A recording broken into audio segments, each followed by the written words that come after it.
죄를 만드신 하나님 아버지를 내가 믿사오며 그 외아들 우리 주 예수 그리스도를 믿사오니 이는 성령으로 잉태하사 동정녀 마리아에게 나시고 본디오 빌라도에게 고난을 받으사 십자가에 못 박혀 죽으시고 장사한 지 사흘 만에 죽은 자 가운데서 다시 살아나시며 하늘에 오르사 전능하신 하나님 우편에 앉아 계시다가 저리로서 산 자와 죽은 자를 심판하러 오시니라. 성령을 믿사오며 거룩한 공예와 성도가 서로 교통하는 것과 죄를 사하여 주시는 것과 몸이 다시 사는 것과 영원히 사는 것을 믿사옵나이다. 아멘. 우리 찬송하시겠습니다. 찬송가 423장입니다. 찬송가 423장. 목보다도 더 검은 죄로 물든 마음이 흰눈보다 더에게 깨끗하게 씻겼네. 우리 함께 찬양하겠습니다. 목보다도 더 검은 죄로 물던 마음이 흰눈보다 더이게 깨끗하게 씻겼네. 주의 보혈 흐르는데 믿고 뛰어나가 주의 은혜 내가 입어 깨끗하게 되었네. 모든 의심 걱정과 두려움이 사라져 슬픈 탄식 변하여 기쁜 찬송 되었네. 주의 보혈 흐르는데 믿고 뛰어나가 주의 은혜 내가 입어 깨끗하게 되었네. 세상 부귀영화와 즐겨하던 모든 것 주를 믿는 에게는 분토만도 못하다. 주의 보혈 흐르는데 믿고 뛰어나가 주의 은혜 내가 입어 깨끗하게 되었네. 나의 모든 보배는 저 천국에 쌓였네. 나의 평생 자랑은 주의 십자가로다. 주의 보혈 흐르는데 믿고 뛰어나가 주의 은혜 내가 입어 깨끗한 주의 보혈 흐르는데 주의 보혈 흐르는데 믿고 뛰어나가 주의 은혜 내가 입어 깨끗하게 되었네. 아멘. 우리 수험생을 위한 기도문 한번 띄워주시겠어요? 수험생을 위한 기도문. 먼저 우리 자녀들 이름 먼저 한번 띄워주십시오. 우리 한번 이제 일주일 남았습니다. 일주일 새벽이면 지난 일주일하고 하루가 지냈겠죠. 이제 6일 남았습니다. 수능일이. 사랑 귀한 자녀들이 끝까지 최선을 다할 수 있도록 우리 함께 우리 수험생들 이름을 한번 부르고 우리 공동 기도문 부르고 또 오늘 기도 제목 함께 나누겠습니다. 김단비부터. 김단비, 김예지, 문하늘, 오한슬, 이원택, 서지혜, 김명진, 양은혜, 김무성, 신세연, 김예서. 우리 함께 낭독 기도문 같이 있을 시작. 자녀들을 부르셔서 믿음의 세대로 세우시는 하나님 아버지, 우리 자녀들을 향한 하나님의 놀라운 계획이 있음을 믿습니다. 하나님의 영광과 기쁨을 위해서 쓰임받는 인생이 되게 하옵소서. 지금까지 학업을 통해 겸비한 실력이 조국 대한민국과 세계 열방을 위해 복음의 도구로 사용되게 하옵소서.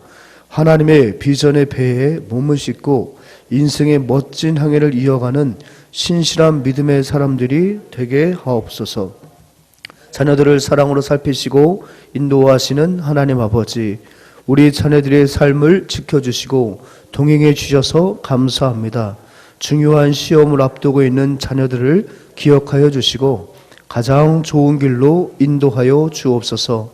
입시를 준비하는 동안 자녀들의 영혼이 잘됨과 같이 자녀들의 몸과 마음도 강건하게 하옵소서.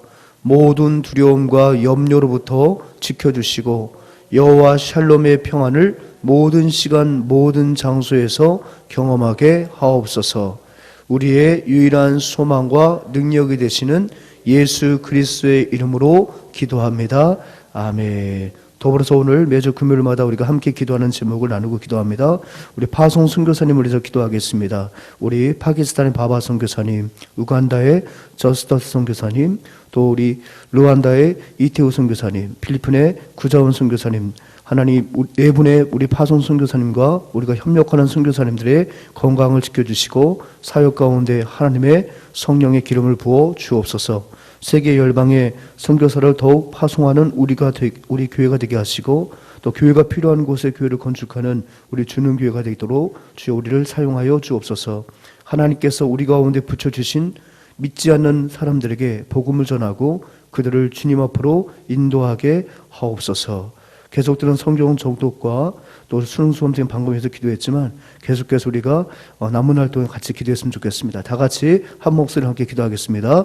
참 좋으신 아버지 하나님 감사합니다. 매주 금요일은 우리가 선교사님들을 위해서 함께 기도합니다. 하나님 아버지, 우리 교회가 선교하는 교회로 주님 앞에 쓰임받게 하시니 참 감사합니다.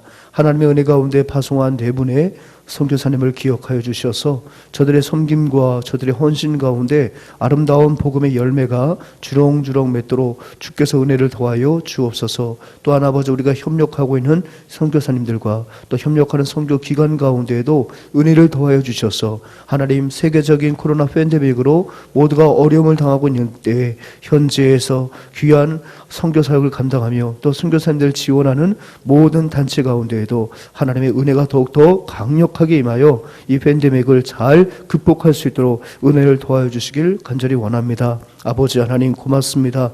우리 하나님께서 붙여주신 귀한 영혼들 우리가 늘 마음속에 품게 해주시고 저들을 위해서 또 교회를 세우게 하시고 저들을 주님의 품으로 인도하는 복음 전파자, 교회를 세우는 건축자의 사명을 온전히 감당하는 우리 주는 교회가 되도록 주여 도와 주시옵소서. 참 좋으신 아버지 하나님, 성경 정독 기간입니다. 이 성경 정독을 통해서 흩어지는 우리의 마음이 다시 한번 말씀으로 모아지게 해주셔서 연말과 새해를 주님과 함께 말씀과 함께 보낼 수 있도록 은혜 더하여 주시옵소서. 하나님, 코로나19가 다시금 재확장 일로에 있습니다. 주여 불쌍히 여기시고 속히 잠잠케 하여 주셔서 우리의 소중한 일상이 유지되게 하여 주시고 더 나아가서 거룩한 영성이 회복되는 우리의 모든 일상이 되도록 은혜 더하여 주시옵소서.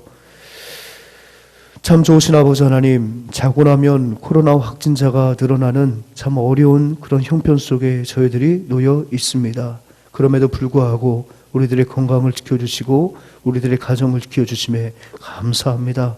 어려움 당하고 있는 우리 조국을 포함한 모든 세계 열방을 불쌍히 여겨 주옵소서.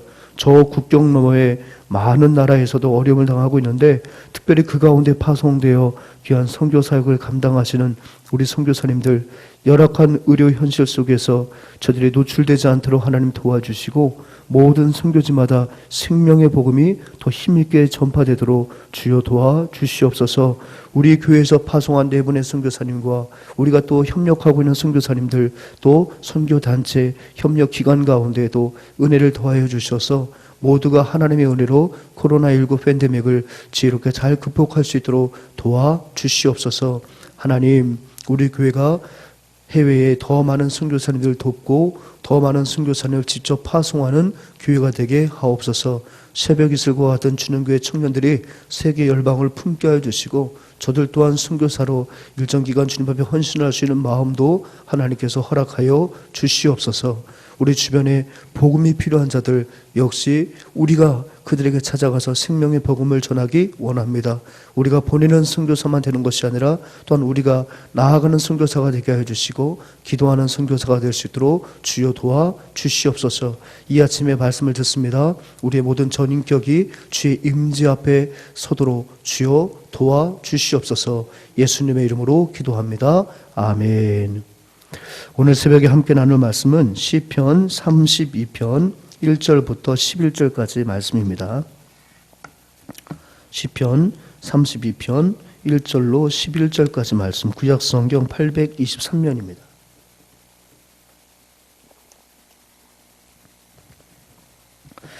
우리 화면을 보시고 또 각자 갖고 오신 성경을 보시고 한 절씩 교독하겠습니다. 허물의 사함을 받고 자신의 죄가 가려진 자는 복이 있도다.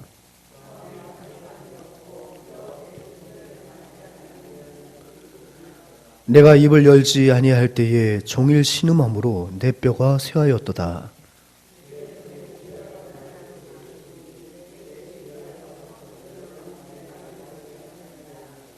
내가 이르기를 내 허물을 여호와께 자복하리라 하고 주께 내 죄를 아뢰고 내 죄악을 숨기지 아니하였더니 곧 주께서 내 죄악을 사하셨나이다.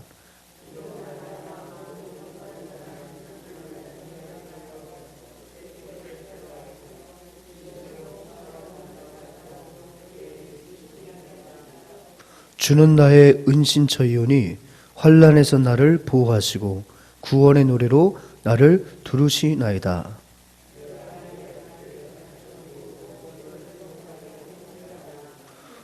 너희는 무지한 말이나 노새같이 되지 말지어다. 그것들은 제갈과 굴레로 단속하지 아니하면 너희에게 가까이 가지 아니하리로다.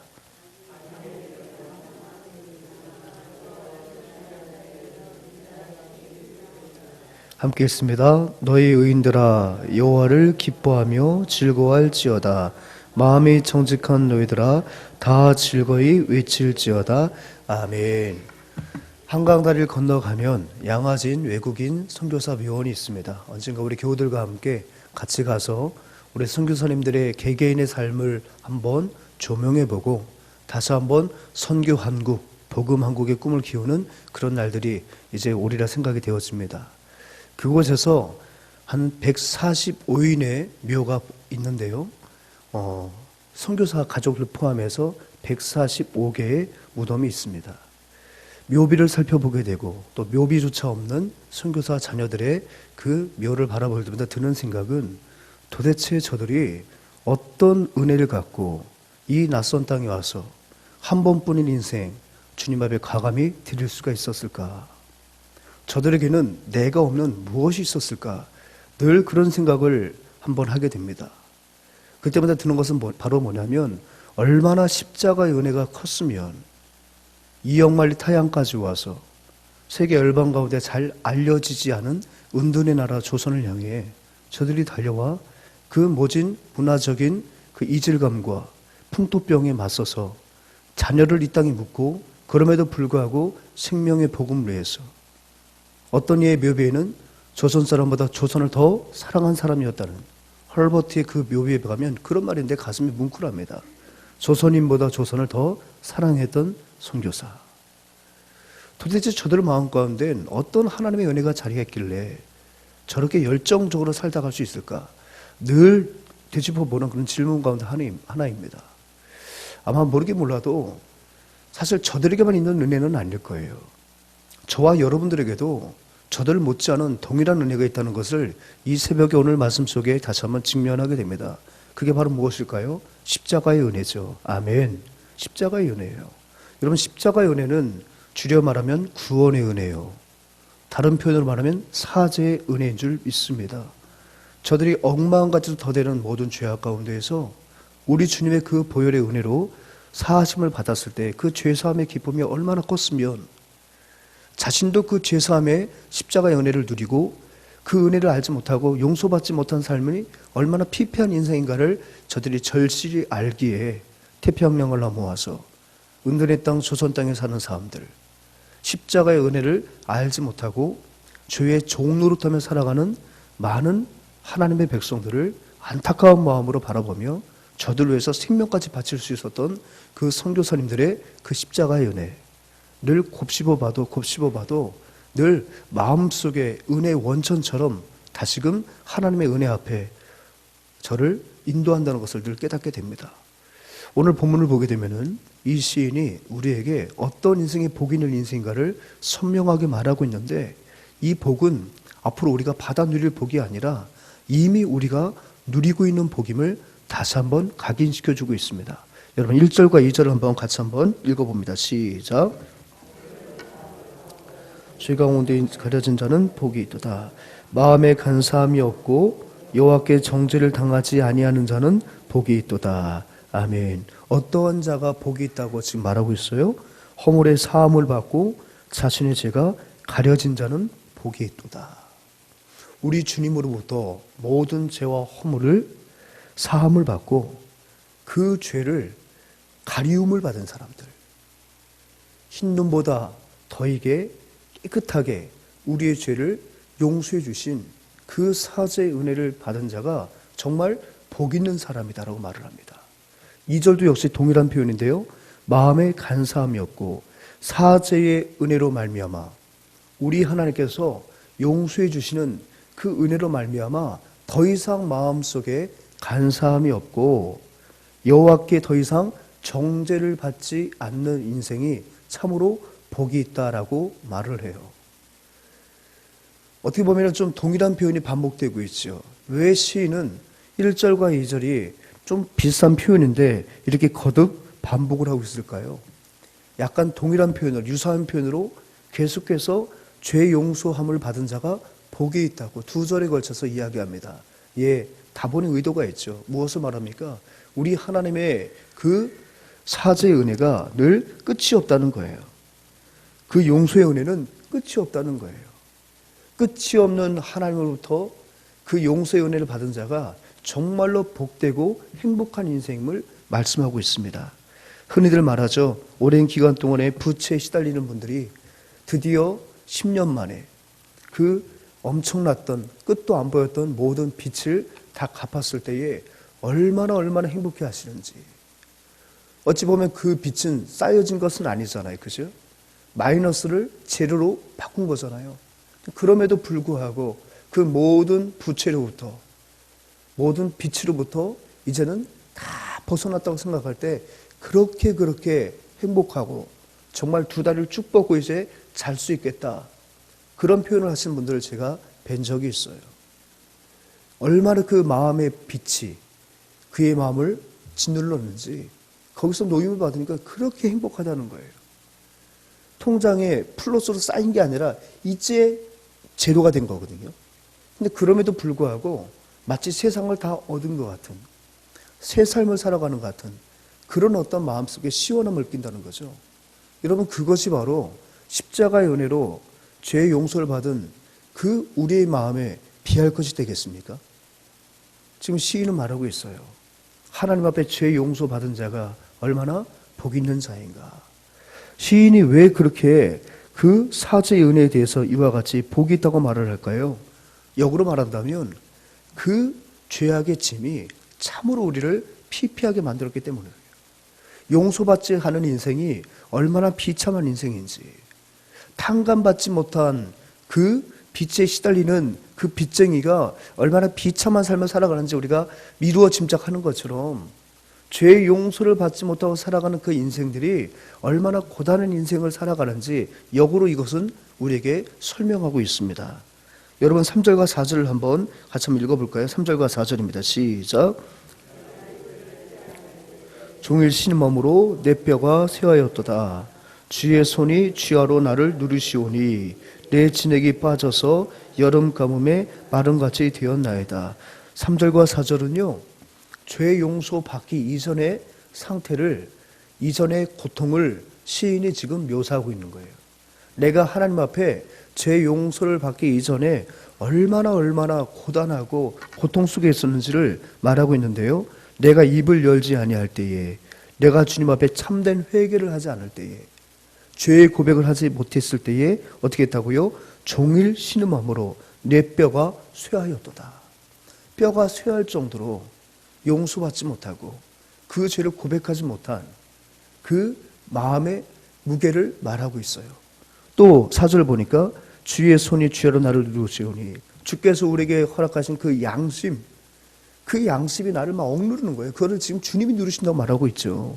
누르시오니 내 진액이 빠져서 여름 가뭄에 마름같이 되어있나이다. 그 죄의식 속에 신음하는 자신의 모습을 보여주고 있습니다. 사실 오늘 시도 그 다윗이 지은 시로 보고 있지만, 이 다윗이 무엇보다도 그 죄악에 눌려 있을 때의 자신의 그 고통을 묘사한 또 다른 시편이 하나 있죠. 여러분 잘 아시는 것처럼 시편 51편입니다. 밧세바를 범한 후에 나단의 그 지적으로부터 비로소 그가 참된 회개가 이제 시작이 되는데, 그때 그가 고백했던 내용이 바로 시편 51편의 시를 통해서 잘 소개되고 있어요. 특별히 그 가운데서 11절과 12절을 제가 읽어드리면, 나를 주 앞에서 쫓아내지 마시며 주의 성령을 내게서 거두지 마소서. 주의 구원의 즐거움을 내게 회복시켜 주시고 자원하는 심령을 주사 나를 붙드소서. 지금 하나님 앞에 자신의 엄청난 죄로 인하여서 그 죄를 고백하지 못하고 숨김으로 말미암아 그가 그 죄의 의식 속에 눌려있는 자신의 그 상태를 말하고 있는데, 뭐라고 말하고 있습니까? 마치 자신이 주님 앞에서 쫓겨남을 받은 것 같다는 거예요. 내가 주님 앞에 죄를 고백하지 못했을 때 그거로 그 죄 때문에 마치 내가 주님께 쫓겨진 것 같은 그런 마음이었어요. 그래서 뭐라고 봅니까? 나를 주 앞에서 쫓아내지 마달라. 아, 하나님이 나를 이제 버리셨구나.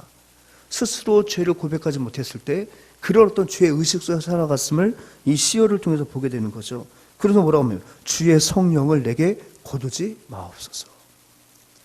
역으로 본다면 그가 죄를 지었을 때 주의 성령이 떠난 듯한 그런 피폐한 자신의 모습을 봤다는 거예요.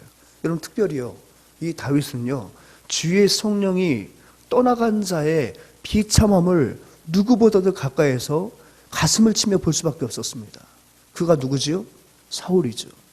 주의 신이 그를 떠났을 때 악신이 사울을 괴롭게 하는 것을 그는 보았어요. 주의 신이 떠나고 악신이 사탄이 그와 함께할 때 그가 얼마나 그 인생이 망가지는가를 그는 사실은 주군으로 섬겼던 장인이었던 그 사울의 모습을 통해서 보았습니다. 주의 성령이 떠나간 자의 삶이 얼마나 고단하고 얼마나 비참한지를.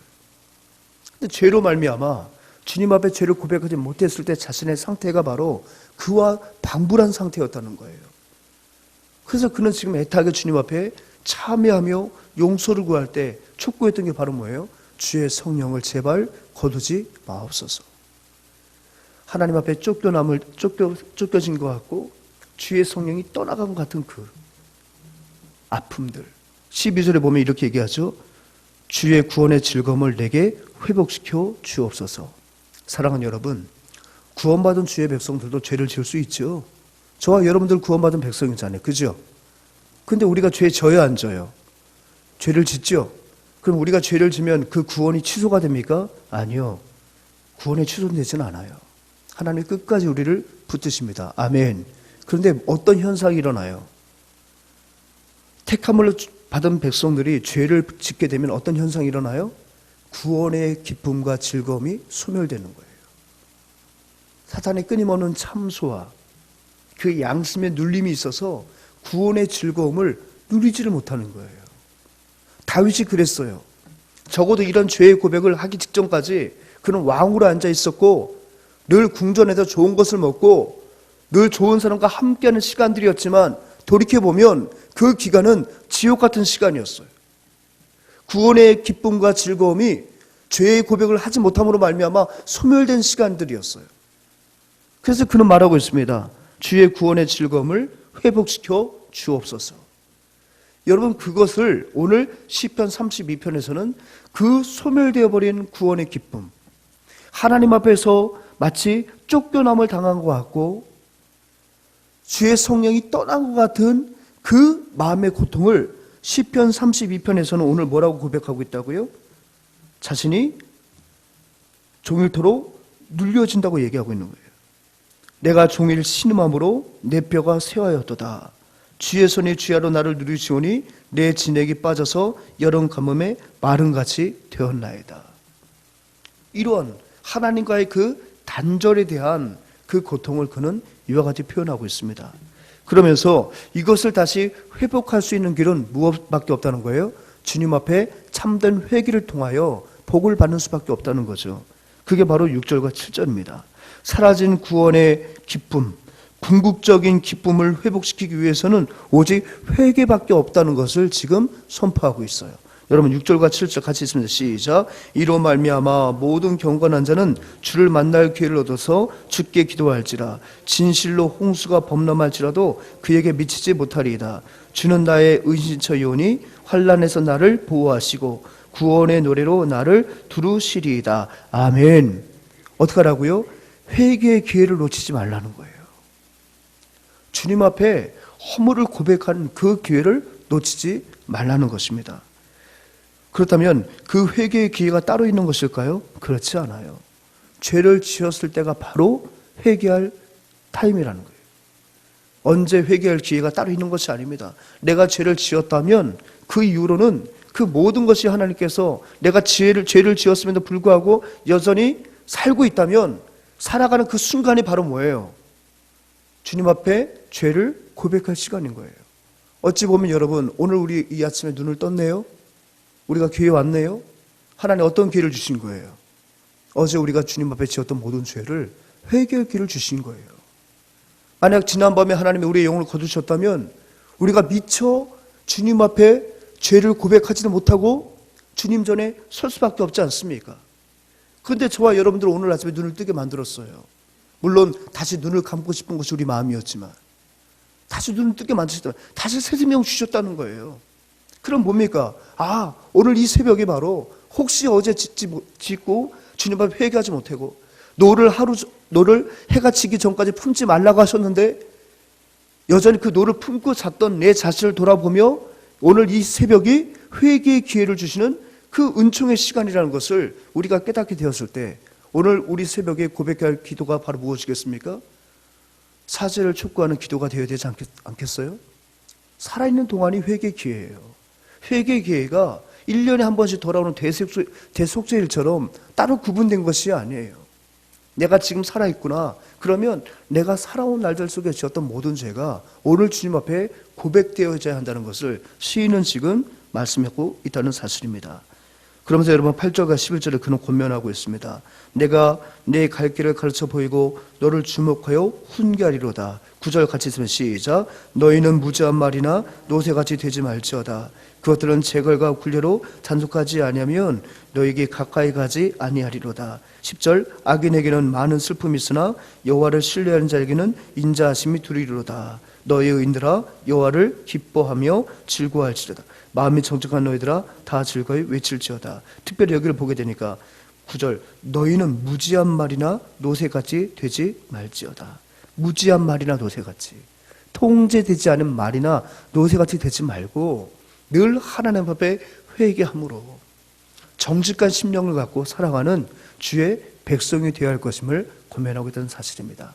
사랑하는 여러분, 오늘 이 아침에 다시 한번 사죄의 은총이 회복되는 아침이 되길 원합니다.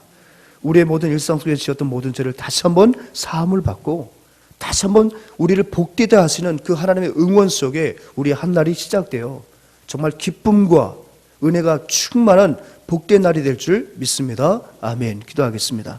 참 좋으신 아버지 하나님, 우리 모두에게는 사죄의 은혜가 이미 주어졌음에 늘 그 사죄의 은혜로 말미암아 우리가 주님 앞에 서게 되고 우리가 주님 앞에 기뻐할 수밖에 없다는 것을 깨닫는 새벽 되게 하시니 감사합니다. 그럼에도 불구하고 여전히 우리가 습관적인 죄를 짓게 되는데 오늘 그 모든 것을 주님 앞에 토로함으로 그 가운데 눌려있던 우리가, 죄의식에 눌려있던 우리가 참 자유를 얻게 하여 주시고, 오늘도 새날 속에서 새 마음으로 힘있게 살아가는 우리 모두가 되게 하여 주옵소서. 예수님의 이름으로 기도합니다.